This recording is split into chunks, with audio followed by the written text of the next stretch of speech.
বন্ধুরা আসসালামু আলাইকুম। ভর্তা করার পুরো রেসিপি থাকবে। একটু সরিষার তেল দিয়ে এরকম করে ভেজে নিচ্ছি। মাটির প্লেট পাওয়া যায়, এটাতে ভর্তা করা হয়, মাছ ভর্তা, বিভিন্ন ধরনের ভর্তা। তো এখানে আমি এটা ঢেলে নেব।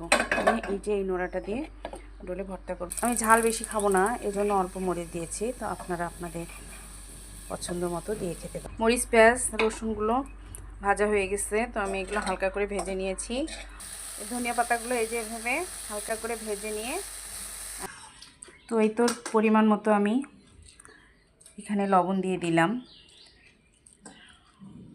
তো এখন এটা দিয়ে আমি ডলে নেব।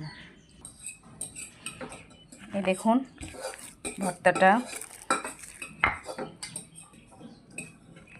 এই তো ভর্তাটা আমার হয়ে যাচ্ছে, আর একটু হলেই হয়ে যাবে।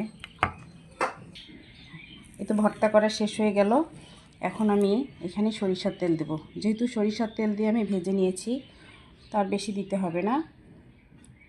এই যে সরিষার তেল দিয়ে এই যে মাখাবো কাপড়।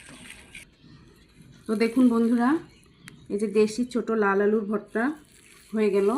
এটা কিন্তু খেতে ভীষণ মজা হয়। তো আপনারা একবার হলেও বাড়িতে ট্রাই করে দেখবেন। আর ভিডিওটি যদি ভালো লাগে তো লাইক, কমেন্ট, শেয়ার দিয়ে পাশে রাখবেন। খুদা হাফেজ।